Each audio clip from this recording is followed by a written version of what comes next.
Armstrong விவகாரத்தில் விசிக மீது அவதூறு பரப்புவோரின் நிகழ்ச்சிகளில் கட்சியினர் கலந்து கொள்ள வேண்டாம் என திருமாவளவன் கூறியிருந்த நிலையில் திருமாவளவனுக்கு எதிராக தாங்கள் ஒருபோதும் செயல்பட மாட்டோம் என ப. ரஞ்சித் விளக்கம் கொடுத்துள்ளார். அரசியல் களத்திலே கூலியை வாங்கிக் கொண்டு சமூக ஊடகங்களில் பேசிக் கொண்டிருக்கிற அரசியல் அறியாமையில் உழலுகிற அற்பர்கள் ஆம்ஸ்ட்ராங் அவர்களின் படுகொலையையும் தங்களுக்கு சாதகமாக பயன்படுத்திக் கொண்டு திமுகவுக்கு எதிராக என்பதை விட விசிகாவுக்கு எதிராக அவதூறுகளை பரப்பும் பணிகளில் ஈடுபட்டு வருகிறார்கள். இதை இயக்கத்தோழர்கள் புரிந்து கொள்ள வேண்டும் என்பதற்காக சொல்லுகிறேன். விடுதலை சிறுத்தைகளுக்கு எதிரான அவதூறுகளை பரப்புகிற நிலையில் நாம் அப்படிப்பட்ட சக்திகள் பங்கேற்கக்கூடிய நிகழ்ச்சிகள் எதிலும் நாம் பங்கேற்கக்கூடாது. நம்ம அண்ணன்களே நமக்கு எதிராக நிறுத்துறது இதெல்லாம் ரொம்ப கடுமை, ரொம்ப ரொம்ப கவலையா இருக்கு. அப்படியெல்லாம் கிடையாது. அண்ணன் திருமாவளவனுக்கு நான் சொல்லிக்கிறேன், தயவு செஞ்சு உங்களுக்கு எதிராக நாங்க ஒரு காலம் இருக்க மாட்டோம்னா, உங்களுக்கு எதிராக நாங்க இருக்கணும். உங்களுடைய குரல் நீங்க, எங்களுடைய குரல் நீங்க. உங்களை நாங்கள் ஒரு காலம் விட்டுவிட மாட்டோம். உங்களை ஒரு காலம் நாங்கள் விட்டுவிட மாட்டோம். உங்க கூட தான் நிற்போம்.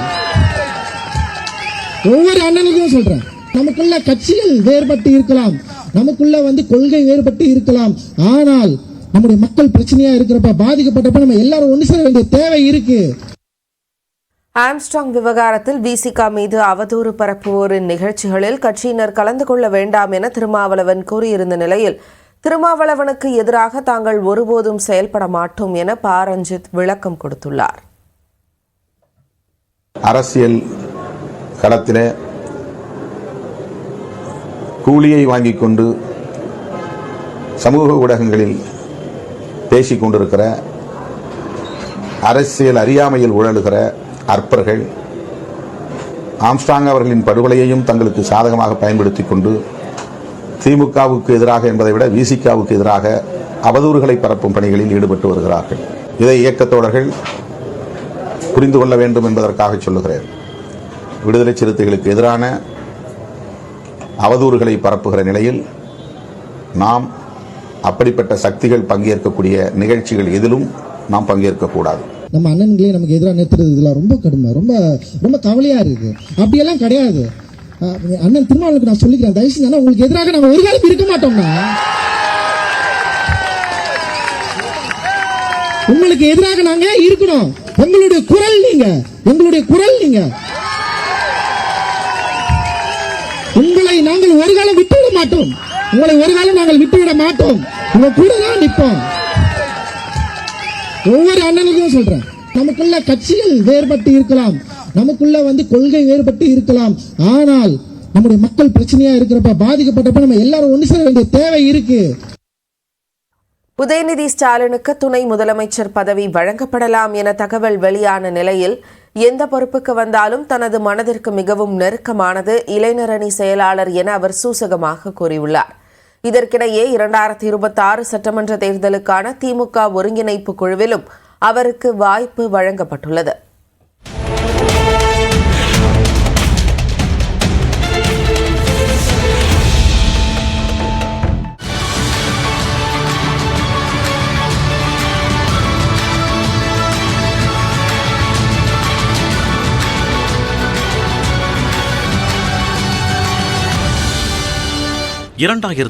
ஆண்டு மக்களவைத் தேர்தலுக்கு பிறகு தமிழ்நாட்டில் துணை முதலமைச்சர் பதவி முதன்முறையாக உருவாக்கப்பட்டு அதில் அமர வைக்கப்பட்டவர் தற்போதைய முதலமைச்சர் மு.க. ஸ்டாலின். அதன் நீட்சியாக ஸ்டாலினுக்கு பிறகு ஆட்சி அதிகாரம் உதயநிதியிடம் செல்லும் என்று கூறப்பட்டு வருகிறது. மு.க. ஸ்டாலின் முதலமைச்சராக பதவியேற்ற நாள் முதலே உதயநிதிக்கு விரைவில் துணை முதலமைச்சர் பதவி வழங்கப்படலாம் என்ற பேச்சும் அடிபட்டு வருகிறது. வரும் ஆகஸ்ட் 22ஆம் தேதி முதலமைச்சர் மு.க. ஸ்டாலின் அமெரிக்கா செல்லும் முன்பு உதயநிதிக்கு துணை முதலமைச்சர் பொறுப்பு வழங்க வாய்ப்புள்ளதாக கூறப்படுகிறது. இந்நிலையில் சென்னை தேனாம்பேட்டையில் உள்ள அன்பகத்தில் திமுக இளைஞரணியின் 45வது ஆண்டு தொடக்க விழா நிகழ்ச்சி நடைபெற்றது. இதில் பேசிய அமைச்சர் உதயநிதி துணை முதலமைச்சர் தொடர்பான வதந்தியை படித்துவிட்டு சிலர் துண்டு போட்டுள்ளதாக கூறினார். துணை முதலமைச்சர் அப்படின்னு பல முறை என்னை பத்திரிகை நண்பர்கள் கேட்டபோது கூட சொன்னேன், ஆமாம், எல்லா அமைச்சர்களுமே எங்களுடைய முதலமைச்சருக்கு துணையாகத்தான் இருப்போம். இங்கே வந்திருக்கக்கூடிய அத்தனை அமைப்பாளர்களுமே நம்முடைய முதலமைச்சருக்கு துணையாகத்தான் இருப்போம். எவ்வளவு பெரிய பொறுப்பு வந்தாலும் என்னுடைய மனதிற்கு மிக மிக நெருங்கிய பொறுப்புனா அது கண்டிப்பாக இந்த இளைஞரணி திராவிட முன்னேற்ற கழகத்துடைய இளைஞரணி செயலாளர் என்ற அந்த பொறுப்பு தான். உதயநிதிக்கு துணை முதலமைச்சர் பதவி கொடுப்பது குறித்து முதலமைச்சர் தான் முடிவெடுக்க வேண்டும் என்று திமுக பொதுச் செயலாளர் துரைமுருகனும் கூறியுள்ளார். அங்கிங்கராதபடி எங்கும் ஒலிக்கிறது. முடிவெடுக்க வேண்டியவர் முதல்வர். முறையாக கட்சியில் வளர்ந்தவர், கட்சியினுடைய சட்டத்திட்டங்களுக்கு உட்பட்டவர். என்னுடைய தனிப்பட்ட மரியாதைகளை விட கட்சியினுடைய நோக்கு பலம் சக்திதான் நான் எதிர்பார்க்கிறேன்.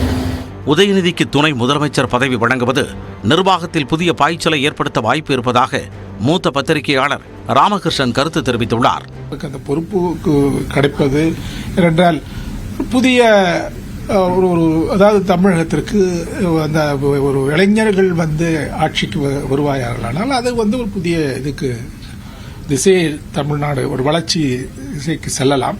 இதனிடையே 2026 ஆண்டு சட்டமன்ற தேர்தலுக்கான திமுக ஒருங்கிணைப்பு குழுவை அக்கட்சியின் தலைவரும் முதலமைச்சருமான மு.க. ஸ்டாலின் அறிவித்துள்ளார்.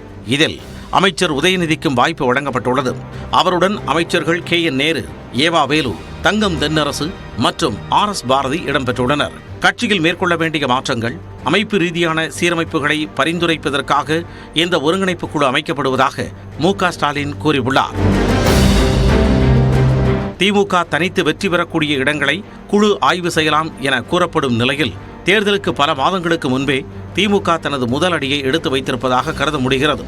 மேலும் எல்லா நாளும் தேர்தலை நோக்கி என்ற திமுகவின் ஸ்டைலில் இந்த அறிவிப்பு பார்க்கப்படும் நிலையில் கட்சியை பலப்படுத்தும் நோக்கில் இக்குழு அமைக்கப்பட்டிருப்பதாக மூத்த பத்திரிகையாளர்கள் கருத்து தெரிவித்துள்ளனர். உதயநிதி ஸ்டாலின் அவர்களை துணை முதலமைச்சராக நியமிப்பதற்காக அமைப்பு ரீதியாக சீர்திருத்தம் தேவையில்லை. அது ஒரு அட்மினிஸ்ட்ரேட்டிவ் பொசிஷன் தான். இன்ஃபேக்ட் டெபுட்டி சிஎம் என்பது ஒரு அரசியல் சட்டத்தில் அங்கீகரிக்கப்பட்ட ஒரு பதவி கிடையாது. அது ஒரு அலங்கார பதவி தான்.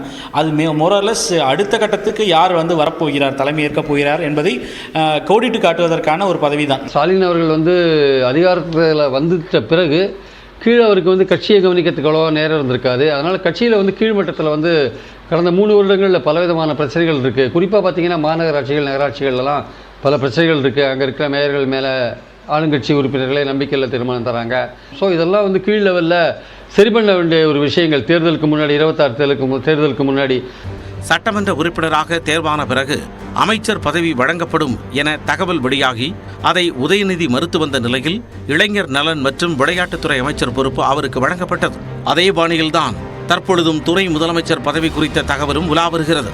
எனவே உதயநிதிக்கு துணை முதலமைச்சர் பொறுப்பு ஒதுக்கப்படுமா என்பது விரைவில் புலப்படும் என்றே எதிர்பார்க்கப்படுகிறது.